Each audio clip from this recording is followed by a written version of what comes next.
Quadrilatère inscrit dans un cercle. Aujourd'hui, nous allons décrire des belles propriétés, mais n'en démontrer aucune, sauf une. Dans un quadrilatère quelconque, la somme des angles est 360 degrés.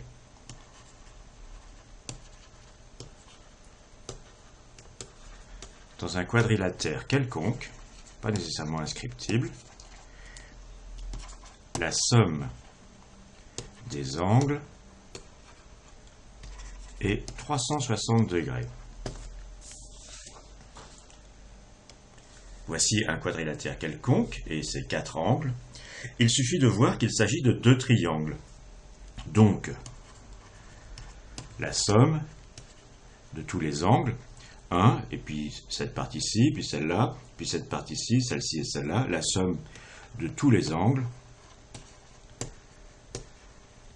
est 2 fois 180 degrés, puisque ça c'est la somme des angles d'un triangle, et donc ça fait 360 degrés. Voilà pour la partie démonstration de cette leçon. Pour le reste, nous allons simplement admirer ce que l'on va rencontrer. Alors, première propriété caractéristique, un quadrilatère est inscriptible, comme celui-ci, si et seulement si les angles opposés se complètent à 180 degrés. Par exemple, si et seulement si cet angle-ci plus celui-là font 180 degrés. Ce qui a pour conséquence, à cause de la propriété précédente, que celui-ci et celui-là font aussi 180 degrés. Donc ça, on ne va pas le démontrer. C'est pas que ce soit très compliqué, mais ça nécessite un résultat que l'on rencontrera plus tard. Voici le résultat. Cette propriété que je viens de décrire résulte d'une autre que nous rencontrerons un peu plus tard, qui est une propriété magnifique et extrêmement simple.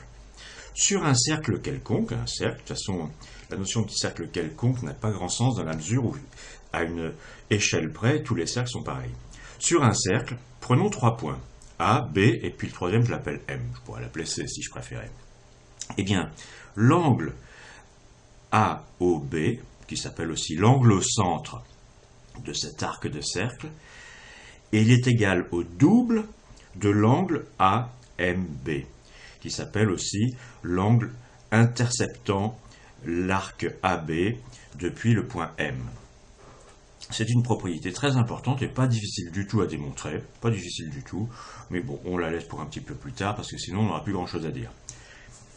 Donc je répète, l'angle bleu qui intercepte l'arc AB depuis le centre est égal au double de l'angle rouge qui est aussi un angle interceptant l'arc AB, mais à partir du point M, qui lui se trouve n'importe où sur le cercle. Et à partir de ça, on démontre aisément ce résultat-ci. Deuxième caractérisation des quadrilatères inscrits. Celle-ci est due au mathématicien grec Claude Ptolémée, qui a vécu en 90 après Jésus-Christ jusqu'à 168 après Jésus-Christ. Voici un quadrilatère inscrit, où j'ai tracé donc les côtés nécessairement, et aussi les 2 diagonales. Eh bien, le quadrilatère ABCD est inscriptible si et seulement si le produit des longueurs des diagonales, AC multiplié par BD, est égal à la somme des produits des longueurs des côtés opposés. AB multiplié par CD plus AD multiplié par BC. C'est une propriété magnifique. Et puis, je termine avec une troisième propriété magnifique. Troisième propriété due au mathématicien indien Brahmagupta, qui a vécu entre 598 et 668. On l'a déjà rencontré, c'est celui qui a rajouté le 0, comme on dit dans la numération arabe. Donc en fait indienne. Qu'est-ce qu'il a fait? Il a simplement dit la chose suivante, il a dit, quand je prends un nombre entier, mettons 7, et que je lui retranche lui-même, mettons donc 7, eh bien j'obtiens un nombre que je vais appeler 0, alors qu'auparavant, les anciens considéraient que là c'était une soustraction qui en quelque sorte marchait pas, tombait dans le vide. Il a dit non, c'est simplement un nombre, celui-là c'est 0. Et c'était en fait très fort.